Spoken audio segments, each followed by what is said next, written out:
혹시 죄수의 딜레마라고 들어보셨나요?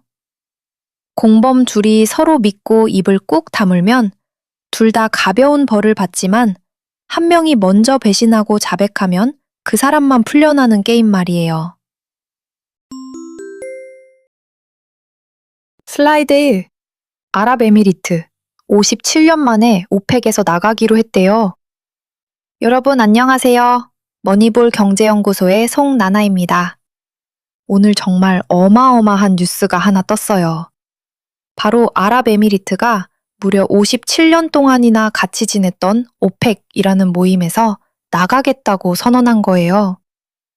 1967년 가입 이후 반세기 넘게 유지해온 끈끈한 관계를 뒤로하고 2026년 5월부터는 이제 남남이 된다고 하네요. 이게 왜 이렇게 난리냐고요?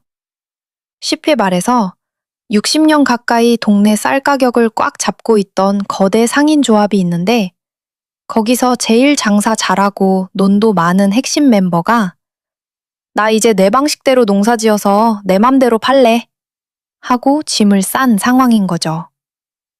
아랍에미리트는 전 세계 기름의 9%나 차지하는 큰 손인데 이분이 조합의 규칙을 무시하고 혼자 행동하기 시작하면 우리가 그동안 당연하게 여겼던 중동 중심의 기름값 질서가 통째로 확 바뀔 수도 있답니다. 슬라이드 2. 왜 나가는 걸까요? 결국 돈 때문이에요.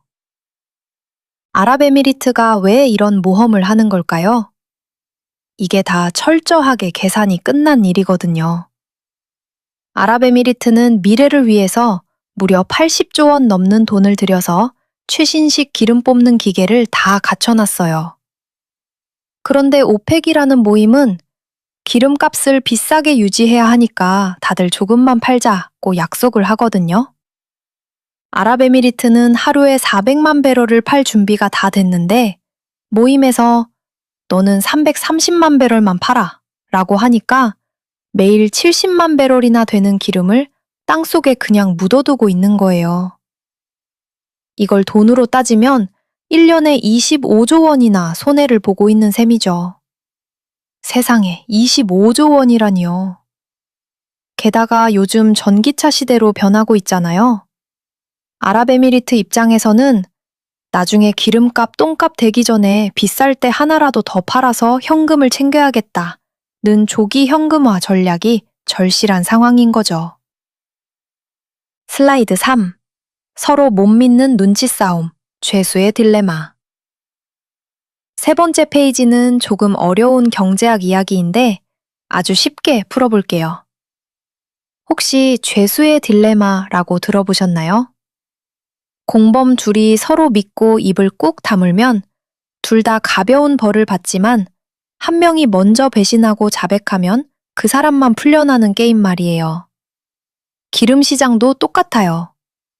다 같이 조금만 팔면 가격이 올라서 모두가 좋지만 한 나라가 몰래 혹은 대놓고 기름을 엄청나게 팔기 시작하면 그 나라만 매출이 폭발하겠죠? 반대로 끝까지 약속 지킨 나라는 손님 다 뺏기고 바보가 되는 거고요. 결국 서로 못 믿어서 너만 잘 먹고 잘 살 순 없지, 나도 더 팔 거야 하고 다 같이 기름을 쏟아내면 기름값이 뚝 떨어져서 다 같이 공멸하는 상황이 올 수도 있어요. 1985년이나 2020년에 기름값이 마이너스까지 가며 난리가 났던 것도 바로 이런 치킨 게임 때문이었답니다. 슬라이드 4. 지금 기름 시장은 어떤 상태일까요? 지금 우리 시장 상황이 어떤지 한번 볼까요? 현재 유가는 $100를 넘나들며 꽤 비싼 편이에요. 전 세계 사람들이 하루에 1억 배럴이 넘는 엄청난 양의 기름을 쓰고 있죠. 그런데 여기서 무서운 사실은 중동 국가들이 가격 조절을 하려고 일부러 안 뽑고 아껴둔 여유 물량이 400만 배럴이나 된다는 거예요. 이건 언제든 누군가 마음만 먹고 수도꼭지를 살짝 틀면 시장에 기름이 홍수처럼 넘쳐날 준비가 되어 있다는 뜻이죠. 지금 시장 사람들은 아랍에미리트가 나가는 걸 시작으로 이 댐이 무너지는 거 아냐? 하고 엄청 불안해하고 있어요. 댐에 물이 꽉 차 있는데 벽 한쪽에서 작은 균열이 생긴 상황이라고 보시면 돼요. 이 균열이 댐 전체를 무너뜨릴지 아니면 적당히 물만 빼고 끝날지가 핵심입니다. 슬라이드 5. 앞으로 어떻게 될까요? 4가지 미래 시나리오. 아랍에미리트가 나간다고 했으니 이제 4가지 시나리오가 펼쳐질 수 있어요. 첫째, 점진적 증산이에요. 아랍에미리트만 눈치 보면서 살살 기름을 더 파는 건데 확률이 40%로 제일 높아요. 유가는 완만하게 내려가겠죠? 둘째, 유가 전쟁이에요. 화난 사우디가 너 한번 죽어봐라 하고 기름을 시장에 쏟아붓는 거죠. 그럼 유가는 40달러대까지 폭락할 수 있어요. 셋째, 아예 오펙 해체예요. 아랍에미리트도 나가는데 나라고 못 나가? 하면서 다른 나라들도 줄줄이 짐을 싸는 건데 이건 유가가 구조적으로 낮게 유지되는 상황을 뜻해요. 마지막은 극적인 협상 타결인데 가능성은 5%도 안 된답니다. 여러분은 현실적으로 1번이나 3번 상황이 올 확률이 높다는 걸 염두에 두셔야 해요. 슬라이드 6. 시나리오 1. 아랍에미리트만 천천히 기름을 더 판다면? 제일 가능성 높은 시나리오 1번을 더 자세히 볼게요.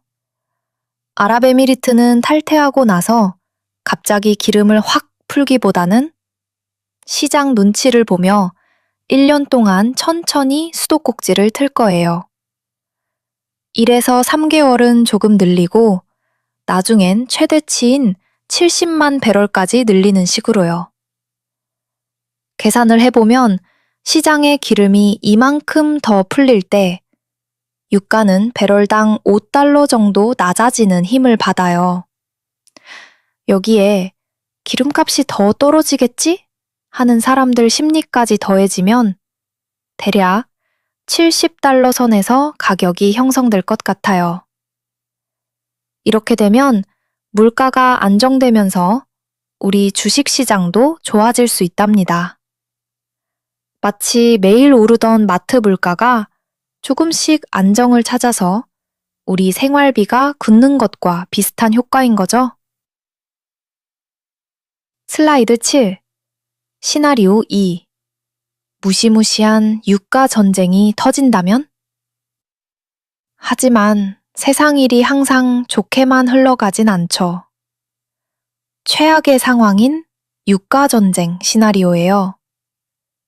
예전에도 사우디랑 러시아가 싸우는 바람에 기름값이 말도 안 되게 떨어진 적이 있었거든요.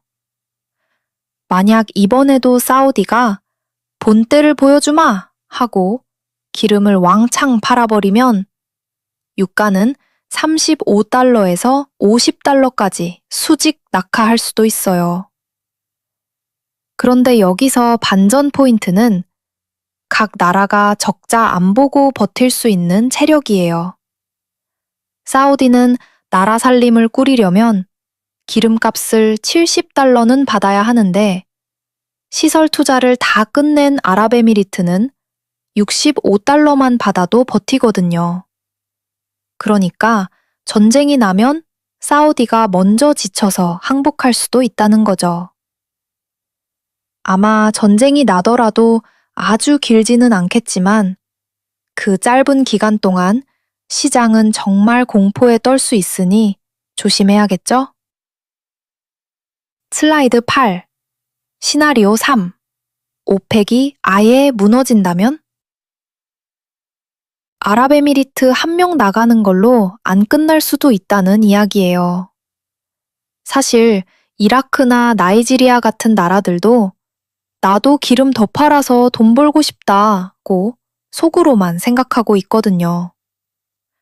특히 이런 나라들은 전쟁 재건 비용이나 인프라 투자가 절실해서 돈이 정말 급하거든요. 이미 앙골라는 작년에 나갔고요. 만약 아랍에미리트 같은 부자 형님이 성공적으로 독립하는 걸 보면 다른 나라들도 나도 나가도 되겠는데? 하고 줄줄이 지망을 싸는 건데 이렇게 되면 지난 60년 동안 기름값을 마음대로 정하던 그 막강한 권력이 완전히 사라지게 돼요. 이제 기름 시장은 누구나 경쟁하는 자유시장이 되고 유가는 예전보다 훨씬 낮은 50에서 60달러 선에서 머물게 될 가능성이 커요. 슬라이드 10. 기름값이 떨어지면 우리에겐 어떤 일이 생길까요? 이제 이 복잡한 싸움이 우리 지갑에 어떤 영향을 줄지 알아볼까요? 유가 하락은 우리 경제라는 기계에 아주 맛있는 영양제를 주는 것과 같아요. 기름값이 떨어지면 물가가 내려가고, 물가가 내려가면 중앙은행에서 금리도 내려줄 가능성이 커지거든요. 이자가 내려가면 대출받은 우리들의 이자 부담도 줄어들고, 기업들도 더 신나게 투자하고 사람을 뽑겠죠? 보통 유가가 10%만 떨어져도 전 세계 경제가 성장하는 효과가 엄청나다고 해요. 특히 기름을 많이 쓰는 나라들은 사람들의 주머니가 두둑해지면서 소비도 늘고 경기가 아주 좋아질 거예요. 진짜 웃는 사람과 우는 사람이 확실히 갈리는 상황이 올 거예요. 슬라이드 11. 한국 경제에겐 완전 대박 소식. 자, 이제 우리나라 이야기 좀 해볼까요? 사실 이번 소식 우리한테는 완전 대박이에요. 우리나라는 기름 한 방울 안 나지만 기름을 진짜 많이 쓰는 나라잖아요. 매년 100조 원 넘는 돈을 들여서 기름을 사오는데 그중 70%가 중동에서 오거든요. 근데 기름값이 10달러만 떨어져도 우리나라는 앉아서 매년 13조 원 버는 셈이에요. 나라 살림이 좋아지니 그럼 한국은행도 물가 잡혔으니 이제 금리 좀 내려볼까? 하고 결정할 수 있게 돼요. 이건 마치 매달 나가는 관리비나 통신비 고정 지출이 갑자기 20% 줄어든 것과 같아요. 우리 제조업 강국 한국의 유가 하락은 정말 하늘이 내린 선물 같은 소식이네요. 슬라이드 12. 주식 투자 어디에 해야 할까요? 여러분이 제일 궁금해하실 주식 투자 꿀팁입니다. 제일 먼저 신난 곳은 항공사들이에요. 비행기 띄우는 비용의 30%가 기름값인데 이게 줄어드니 이익이 엄청나겠죠? 화학회사나 배를 운영하는 해운사들도 원가가 줄어드니 큰 호재예요. 또 물가가 내려가면 사람들이 소비를 늘리니까 일반 소비재 기업들도 좋아요. 반대로 주의해야 할 곳도 있어요. 정유사들은 비싸게 사둔 기름값이 떨어지면 창고에 있는 기름 가치가 깎여서 손해를 볼 수 있고요.